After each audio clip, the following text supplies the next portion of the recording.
جو کسی بھی ادارے میں علوم شرعیہ کو حاصل کر رہے ہیں.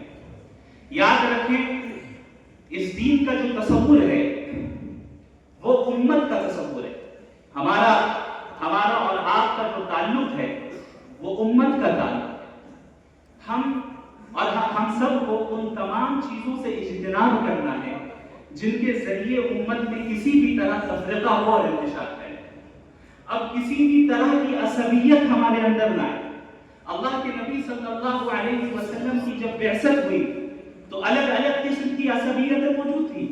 اللہ کے نبی صلی اللہ علیہ وسلم نے ان تمام عصبیتوں کو ختم کیا چونکہ وہ عصبیتیں امت کو اور انسانوں کو متحد ہونے سے روکتی تھی اور سب کو کلمہ توحید پر نبی نے متحد کیا. اوس اور خزرج آپ حضرات اس سے زیادہ جانتے ہیں کہ یثرب میں یہ جو دو قبیلے تھے آپس میں کس طرح لڑتے تھے, آپس میں ایک دوسرے کے خلاف کس طرح سازشیں کرتے تھے. لیکن اللہ کے نبی صلی اللہ علیہ وسلم نے قبائلی عصبیت کو ختم کیا اور کلمہ توحید پر ساری امت کو اور اہل یثرب کو متحد کیا. یہ اس بات کا پیغام ہے کہ دیکھ لو ہمارے مزاج میں اختلاف تو ہو سکتا ہے, جزئی چیزوں میں اختلاف ہو سکتا ہے, لیکن عقیدے اور اصول میں ہم سب متفق ہیں. لہذا یہ چیز میں کھل کر کہنا چاہوں گا تمام لوگوں سے جو یہاں موجود ہیں اور ان طلبہ سے بھی جو کسی بھی ادارے سے تعلق رکھتے ہیں, ایک نئی قسم کی وبا عام ہے. وہ وبا ہے ادارے کی عصبیت. ادارے کی عصبیت اور اس عصبیت کی بنیاد پر ہمارے درمیان انتشار ہو رہا ہے. میں یہاں پر چاہتا ہوں کہ ہم سب اس بات کا اعلان کریں کہ ہم اور آپ ایک ہیں, ہم مختلف نہیں ہیں. ہم یہ نہ دیکھیں کون ندوی ہے, کون قاسمی ہے, کون مظاہری ہے, بلکہ اس بات کا اعلان کریں کہ ہم ندوی قاسمی عصبیت کی دیوار کو آج ہی منہدم کرتے ہیں. ندوہ اور دیوبند ایک ہی ہے. ندوہ اور دیوبند کا مقصد ایک ہی ہے. وہ مقصد اللہ کے دین کی حفاظت اور اس کی اشاعت ہے. طریقہ کار میں اختلاف ہو سکتا ہے, جزئیات میں اختلاف ہو سکتا ہے, اور یہ اس امت کی خوبی ہے, اسے تسلیم کرنا ہے. اللہ رب العالمین سے میں دعا گو ہوں کہ آپ تمام حضرات کو جزائے خیر عطا فرمائے.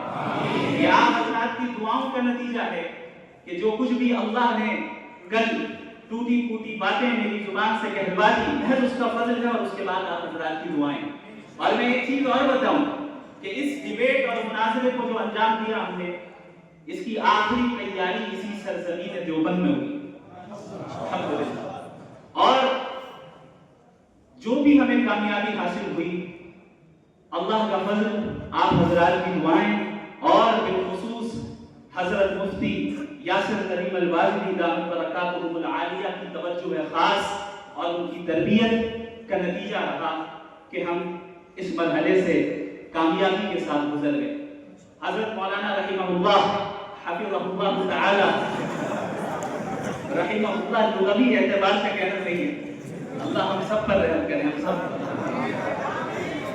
حضرت مولانا حفظہ اللہ تعالی سے میں نے جو ہمارے وہ شخص تھے جن کے ساتھ مناظرہ ہوا, جب میں نے ارادہ کیا کہ انہیں اس مناظرے کی دعوت دینی چاہیے, تو سب سے پہلے میں نے جنہیں فون کیا وہ مفتی صاحب اور مفتی یاسر ندیم الواجدی صاحب سے میں نے مشورہ کیا اور ان سے پوچھا کہ حضرت آپ کی کیا رائے ہے, کیا یہ قدم اٹھانا چاہیے یا نہیں. حضرت نے ہمت افزائی کی اور اجازت دی کہ آپ ضرور یہ کام کریں, انشاءاللہ خیر ہوگا. اور اس وقت سے لے کر ابھی تک مسلسل حضرت نے میرا تعاون کیا اور میری مدد کی. جو فکر میں ندوۃ العلماء سے لے کر آیا تھا کہ مغربی تہذیب کے خلاف کام کرنا ہے, اور حضرت مولانا ابو الحسن علی ندوی رحمہ اللہ کی تحریروں سے جو فکر مجھے حاصل ہوئی, کیونکہ آپ سب کو معلوم ہونا چاہیے کہ حضرت مولانا علی میاں ندوی رحمہ اللہ اکثر مغربی تہذیب کے خلاف لکھتے تھے اور اکثر یہ کہتے تھے کہ اس زمانے کا سب سے بڑا فتنہ ہے, اس کا مقابلہ کرنا چاہیے. یہاں تک کہ انہوں نے یہ جملہ کہا کہ مجھے یقین ہے کہ اگر آج ابو حنیفہ زندہ ہوتے, امام مالک زندہ ہوتے, امام شافعی زندہ ہوتے, امام احمد بن حنبل رحمہ اللہ اجمعین زندہ ہوتے, تو تھوڑی دیر کے لیے شاید فقہ کی تدوین کو بھی روک دیتے اور مغربی تہذیب کے رد میں لگ جاتے. یہ اللہ کا فضل ہے کہ اللہ رب العالمین نے دارالعلوم دیوبند کے فارغ اور ملک کے بلکہ عالمی سطح کے معروف اسکالر جناب مفتی یاسر ندیم الواجدی کا انتخاب فرمایا کہ وہ اس محاذ پر ایک پوری ٹیم تیار کریں. لہذا علماء سے فراغت کے بعد میں نے حضرت مفتی صاحب کے پاس تحفظ الملاحدہ کا کورس کیا اور یہ جو 2 سالہ کورس تھا در حقیقت اس کورس کے ذریعے سے ہی راستے ہموار ہوئے اور مجھے پتا چلا کہ جو فکر میرے اندر ہے اس کو عملی جامہ کیسے پہنانا ہے. اللہ رب العالمین نے جزائے خیر عطا فرمائے. میں اکثر کہتا ہوں کہ حضرت کا احسان میرے اوپر اتنا زیادہ ہے کہ جس طریقے سے امام ابو یوسف کے لیے ابو حنیفہ تھے, جس طریقے سے ابن قیم کے لیے ابن تیمیہ تھے, ٹھیک اسی طریقے سے میرے لیے حضرت مفتی یاسر ندیم الواجدی دامت برکاتہم العالیہ.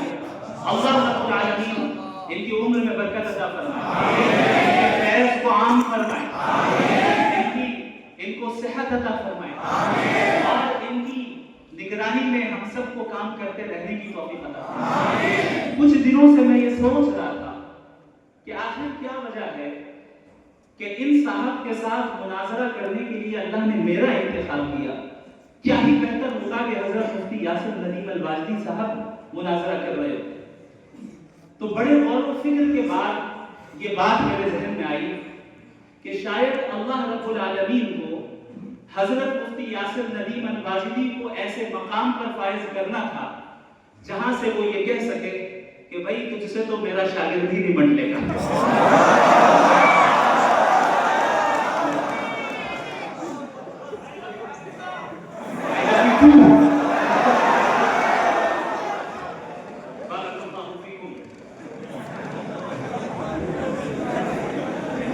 انشاءاللہ تعالی یہ سلسلہ دین کی حفاظت کا جاری رہے گا.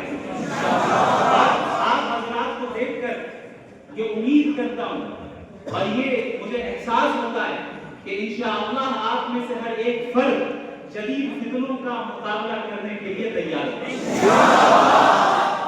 جتنے فتنے سر اٹھائیں گے انشاءاللہ ہر گھر سے شمائل اٹھے گا.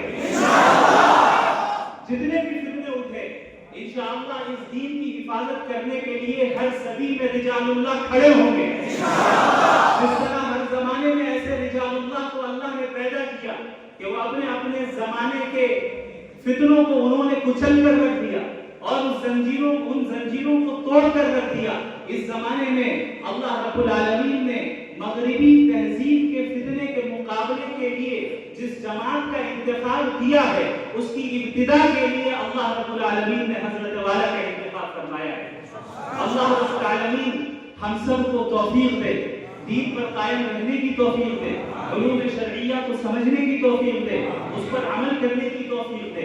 اور ایک چیز میں اور بتاتا ہوں اور اس کے بعد میں اپنی بات مکمل کروں گا انشاءاللہ. اس ادارے میں رہتے ہوئے آپ اپنے اساتذہ کی قدر کریں, اپنے اساتذہ کا احترام کریں.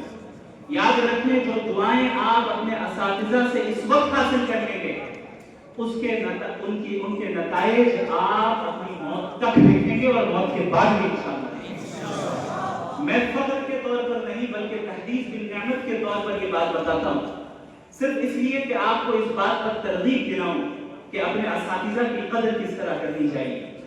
جب میں ندوۃ العلماء میں پڑھتا تھا تو حضرت مولانا سعید الرحمن العظمی دامت برکاتہم العالیہ محتمل دارالعلوم ندوۃ العلماء کے گھنٹے میں اکثر میں اس چیز کی کوشش کرتا تھا کہ میں ایسی جگہ پر بیٹھ جاؤں کہ حضرت جب کتاب پڑھا کر اٹھیں اور باہر کی طرف جائیں تو حضرت کو جوتے میں پہنیں.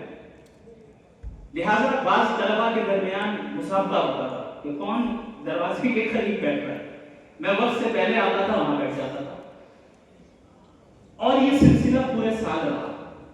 جب ان کی کلاس ہوتی, ان کا درجہ لگتا, میں انہیں جوتے پہناتا. حضرت نے پورے سال کچھ نہیں کہا. سال کے اخیر میں جب میں فارغ ہو رہا تھا حضرت نے یہ جملہ کہا کہ آپ نے مجھے جوتے پہنانے کی ذمہ داری آپ نے ہی لے لی ہے. میں دعا کرتا ہوں اللہ آپ کے ذریعے سے اس دین کا علم مشرق و مغرب میں پھیلائے گا. میں سمجھتا ہوں کہ یہ جو کچھ بھی کام کل ہوا یہ میرے اساتذہ کرام کی دعاؤں کا نتیجہ ہے. میرا اس میں کوئی دخل نہیں, کوئی بھی دخل نہیں. میں نے بس ایک چیز کی پابندی کی کہ میں اپنے اساتذہ کی باتیں مانتا تھا. اگر وہ کہتے تھے کہ باہر نہ جاؤ تو میں نہیں جاتا. اگر وہ کہتے تھے کہ اس وقت پڑھو تو میں پڑھتا تھا. میں نے اتنا ہی کیا ہے. یہ ان حضرات کی دعاؤں کا نتیجہ ہے کہ اللہ رب العالمین جس سے جو چاہے کام لے لے. یہ واقعہ میں نے آپ کو اس لیے بتا دیا تاکہ آپ حضرات جس قیمتی لمحے سے اس وقت گزر رہے ہیں اس کی قدر حقیقی معنی میں آپ کو اس وقت ہوگی جب آپ اس ادارے سے فارغ ہو کر نکل جائیں گے. لیکن قبل اس کے کہ بہت دیر ہو جائے ہم اور آپ اس لمحے کو اور اس نعمت کی قدر کر لیں اور اسے غنیمت سمجھیں اور اپنے اساتذہ کے مشوروں کے مطابق کام کریں اور اپنے اندر اللہ سے تعلق قائم کریں. یاد رکھیں بالآخر اللہ کا تعلق ہی کام آتا ہے, بالآخر اخلاص ہی کام آتا ہے کہ ہم جو کام کریں اللہ کے لیے کریں, کسی دنیاوی غرض کے سے نہ کریں. بہرحال یہ ایسی باتیں ہیں جو آپ حضرات مجھ سے زیادہ جانتے ہیں اللہ کے فضل سے, اور ان باتوں کو آپ اپنے اساتذہ کرام سے براہ راست سنتے آئے ہیں اور سنتے رہیں گے انشاءاللہ تعالی.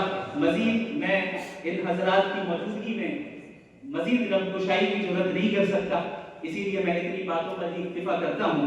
جزاکم اللہ خیرا وآخر دعوانا الحمد للہ رب العالمین والسلام علیکم ورحمۃ اللہ وبرکاتہ.